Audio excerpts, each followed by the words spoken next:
1800 hours, Pakistan Standard Time. Assalamu alaikum. This is Radio Pakistan. The news read by Humayun Zeba Basi. First, the headlines. Prime Minister has directed to formulate an effective media strategy to highlight government's welfare initiatives. Advisor on Finance has called for effective policy measures to reduce unnecessary imports of luxury items. National Command and Operations Centre has stressed on the need of vaccination to prevent spread of new COVID variant, Omicron. Foreign Office has summoned a senior Indian diplomat and conveyed him Pakistan's categorical rejection of the mischievous spin given by India to an isolated incident involving an individual at Gurdwara Darbar Sahib. The Hurriyat leadership has urged the United Nations to force India to end modern-day slavery in illegally occupied Jammu and Kashmir. Human rights groups have criticized Israel's failure to investigate shootings that martyred over 200 Palestinians along Gaza border in recent years. And now the news in detail.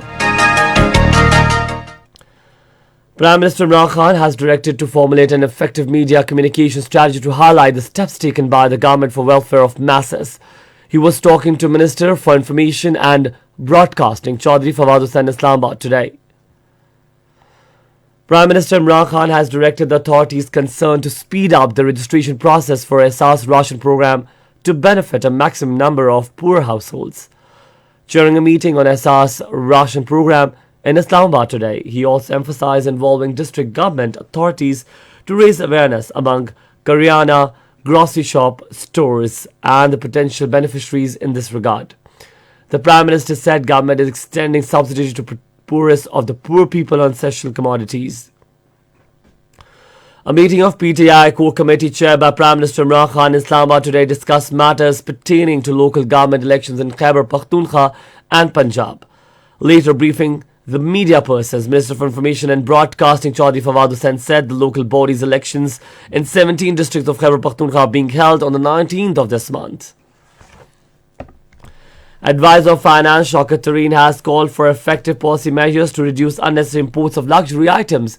He was chairing a meeting in Islamabad today which reviewed the balance of trade. The meeting also reviewed the import bill of last 5 months. It was informed that pressure on import bill was mainly due to global high commodity prices, especially energy, steel and industrial raw materials.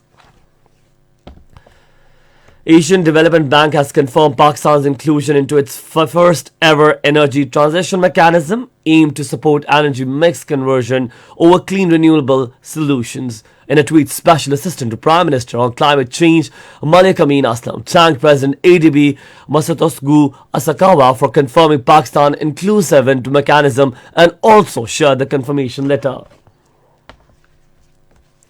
National Command and Operations Centre has stressed upon the provinces to speed up the vaccination process amid rising trend of Omicron variant across the globe, as vaccination is the only way to prevent the spread of new COVID variant. The NCOC in its meeting held in Islamabad today discussed the epidemic curve chart data, national vaccine strategy and disease prevalence across the country.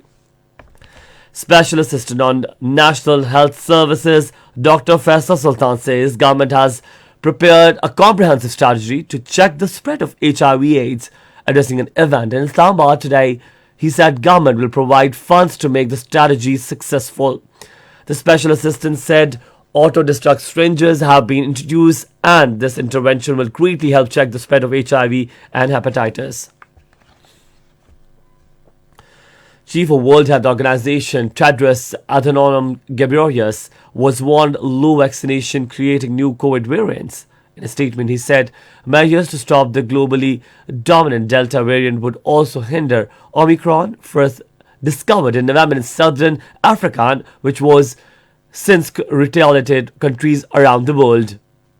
He called on countries to optimize their public health and social measures to control the spread of COVID-19.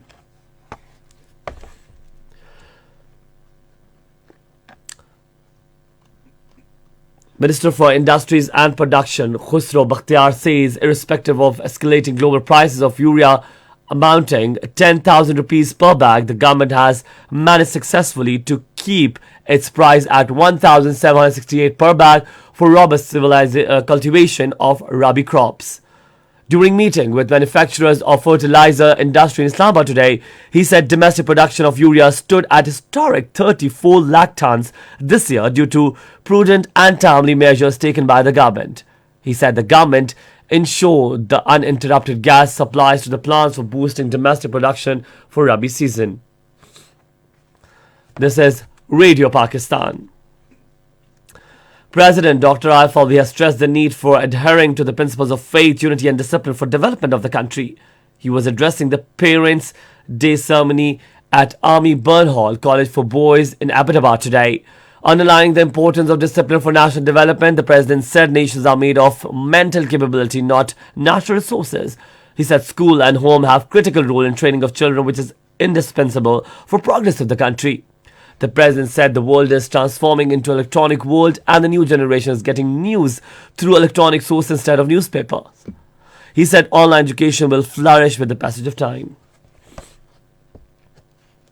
Foreign Office has summoned Indian senior diplomat and conveyed Pakistan's categorical rejection of mischievous spin given by India to an isolated incident involving an individual at Gurdwara Darbar Sahib.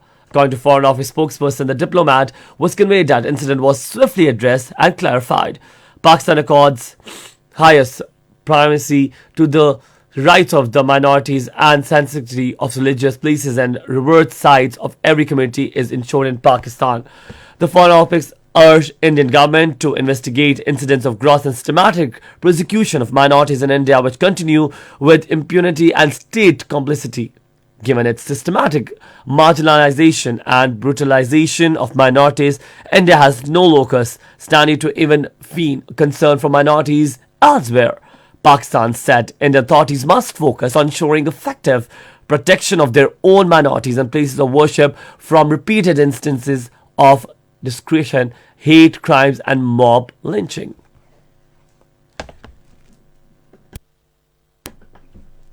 In Indian illegally occupied Jammu and Kashmir, the All Parties Hurriyat Conference and other Hurriyat leaders and organizations have strongly condemned the reign of terror unleashed by Indian troops in the occupied territory, especially in the Kashmir Valley.